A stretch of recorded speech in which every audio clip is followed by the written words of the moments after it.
This is The Wealth Puzzle with Michael Mansfield from the Lynn Group. When a part of your financial strategy is out of tune, your long-term goals, your retirement savings, and your legacy can all suffer. With many years of experience in the financial industry, Michael provides his clients and prospects with the information they need regarding Social Security, retirement income planning, wealth management, and much more. Listen in as we address your financial concerns and provide helpful solutions to put you on the path to achieving your retirement goals. And now, here is The Wealth Puzzle with Michael Mansfield.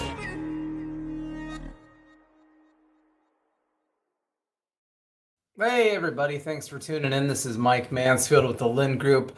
Looks like it's a solo flight today. No Tana. Tana is actually traveling here to California. She will be in the office for the next couple of weeks. So if anybody would like to see Tana in person, man, just call the office. Come by. Let's schedule a meeting. Let's get together. Let's figure some stuff out. So anyways, I wanted to touch base. Obviously, the news is just full of stuff, right? But so much is overwhelmingly about the debt ceiling and the chaos that is ensuing from Mr. Debt Ceiling at the moment. It's interesting because it's kind of the pulling the bull by the ring here at the moment. It's leading the stock market. It goes up one day when they think the debt ceiling is resolved. It goes down the next day when it's not. It is political chaos. The president says the Republicans are causing a recession. The Republicans say the president's causing a recession. It is chaos, chaos, chaos. So what's going on? Why is this debt ceiling suddenly so chaotic and so overwhelming? Guess what? This is nothing new. We deal with this all of the time. I'll go through a little bit of a history lesson, but in simplicity, basically our spending is outstripping our revenue, right?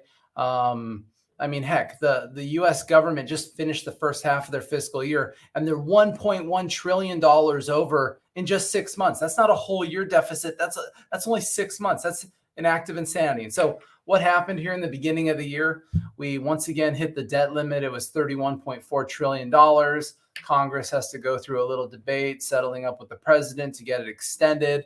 They do some kind of wild math to extend things. And so at the moment, they say that sometime in June is when we'll hit the deadline again. There's a lot of fear mongering going on. People saying the U.S. is defaulting on debt and you're not going to get your Social Security checks. And this is chaos, chaos, chaos. For clarity, in the hundreds of years this has been going on, it seems like, U.S. has never defaulted on its debt. So for this to suddenly mysteriously be the first time is probably a bit of an exaggeration. But it's kind of the reality. Let me see how I fast forward these slides. Here we go. So basically what we have is out of the debt, we have a bunch of spending issues, right? We bring in a boatload of money. We are bringing in more tax revenue than we've ever collected before. That's phenomenal. The problem is our country keeps spending more and more and more. And at the moment, when we look at our debts, we can see from the chart here, 63% of it is mandatory spending. That's all that big ticket item stuff. Unemployment, Medicare, Medicaid, Social Security are the core things of where we just have to spend money. We don't have a choice. 30% is discretionary spending. You can see here in the bubbles, the largest piece of that, which is about $750 or maybe $800 billion, is defense military spending. And then at the moment, we spend about 6% of our tax revenue on interest. And so that's kind of where all the money goes. Obviously, we spend more. The issue that we have is as interest rates go up, as we refinance the debt that we have, what will that interest increase as a percentage of our GDP? So there's some messy things going on there that we need to be considerate of. Where is the debt held? So this is interesting. You know, out of that $32 trillion, basically, about $7 trillion is owned by the government. It's all like internal bookkeeping. I owe this much to Social Security and they owe me that much and all this kind of chaos. And so only 80% of the debt, about 25 trillion, is actually owned by the US public. Now, one of the things that we hear about constantly, and that's why I thought it was important to put this slide together, is we hear constantly like, what happens with China? China owns all of our debt. Oh my gosh, what's going to happen? China's going to call the notes due and we're all going to be out of business. Well, I listed it on here. You know, China only holds $860 billion of our debt. It's only 2.5% of our debt. Does that stink? Absolutely. Are we worried about them pulling some card and saying, hey, you got to pay it all? That's not a fundamental game change for our economy. They can't turn the US off over that amount of money at this point. So a lot of that fear mongering we hear about China owning the US and owning all the debt and things like that, it's actually a much smaller number than many people realize. All right, what's next here in my little slides? This is just fascinating to me.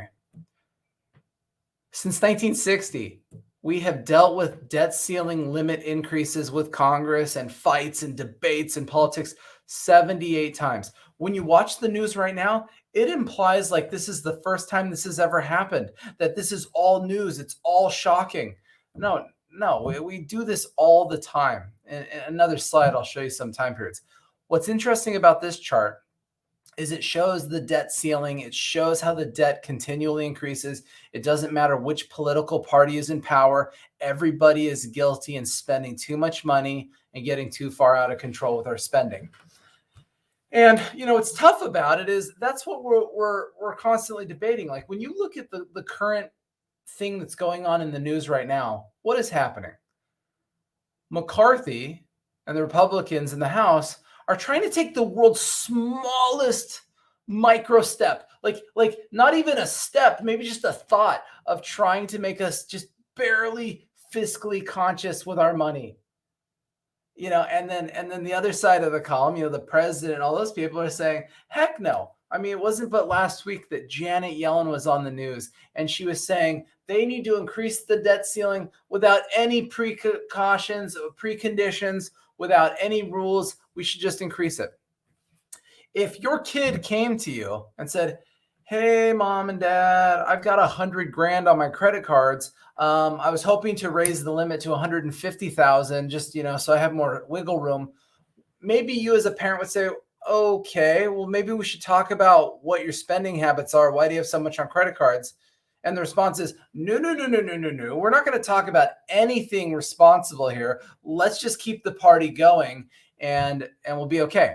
Furthermore, what's been really interesting in the political divide over this is suddenly the rhetoric of the way the word recession is being used. The president and Janet Yellen have both said that if the debt ceiling does not increase, the Republicans will cause a recession. Now it's funny. I follow investment news. Heck, I'm sitting here with CNBC on my TV over here on my right shoulder at the moment.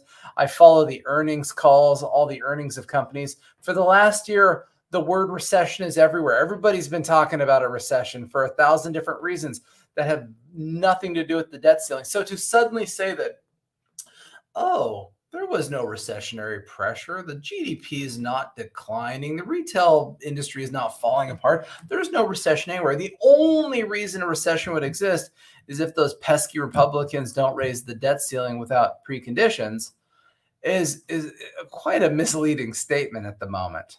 But like you can see from this chart, I don't care if you're Democrat, I don't care if you're Republican, I don't care what color, blue, green, yellow, elephant, donkey you are.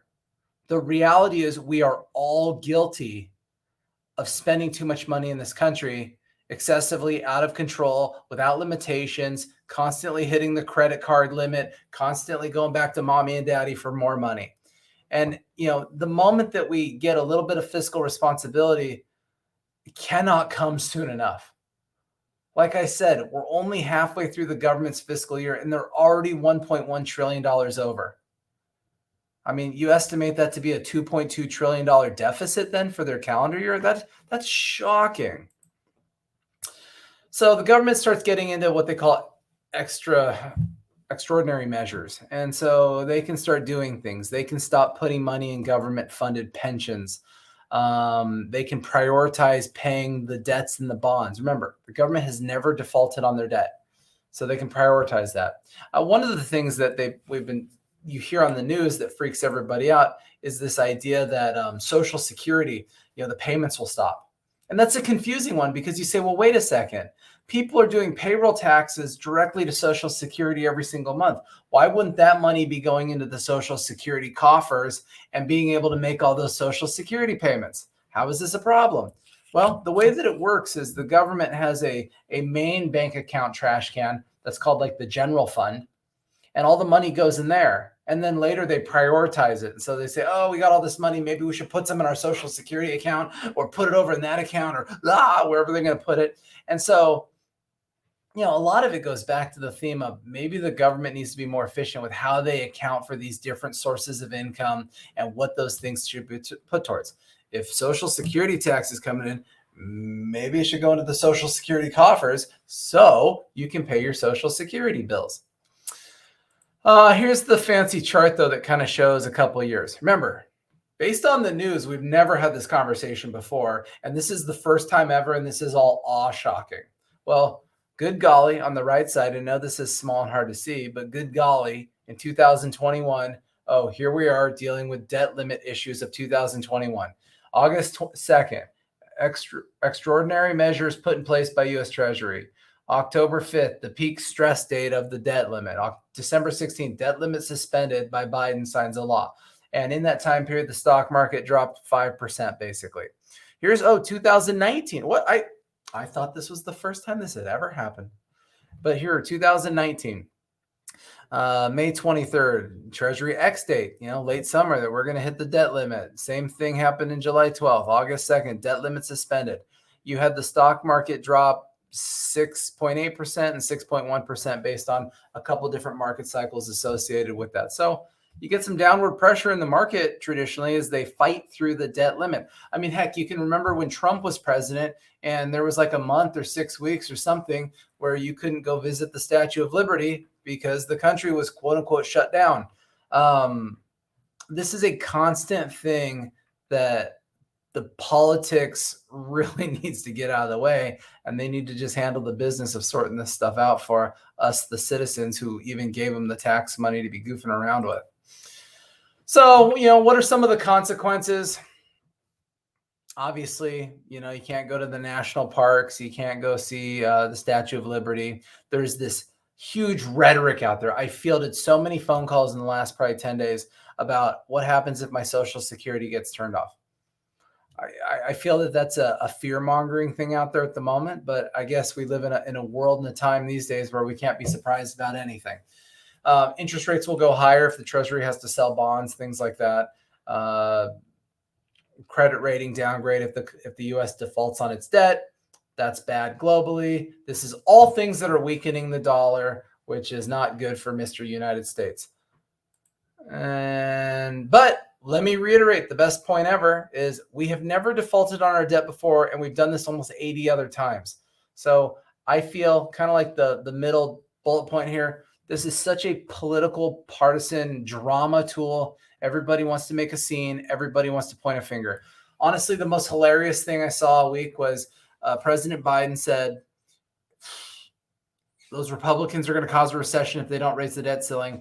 And McCarthy said, what are you talking about? We raised the debt ceiling. We passed a bill to raise it. You're the one that won't sign the bill. So this is just chaos ensuing. The reality is like I said, what McCarthy's trying to do is about as pathetic, weak, and small as we could do to take one shallow, basic, simple step towards a micro amount of fiscal responsibility in the country. But who wants that, right? That's not fun. So anyways, it's funner when Tana's on these things. I don't sound like such a raving lunatic. But hey, I appreciate all the watchers, the viewers, the listeners. Like I said, Tana's going to be in town, so we'll have her back on here next week. If you have any questions, certainly call the office, 805-500-7035. This debt ceiling thing, me personally, I'm not looking at it as a true market cycle event where we're trying to change investment strategy or anything like that. This is pretty run-of-the-mill of what's going on. The reality is the debt ceiling will get increased. It'll be business as usual. The government will spend too much money, and that will be the end of it. So appreciate all my listeners, and everyone have a great week. And let me play a little outro. Goodbye.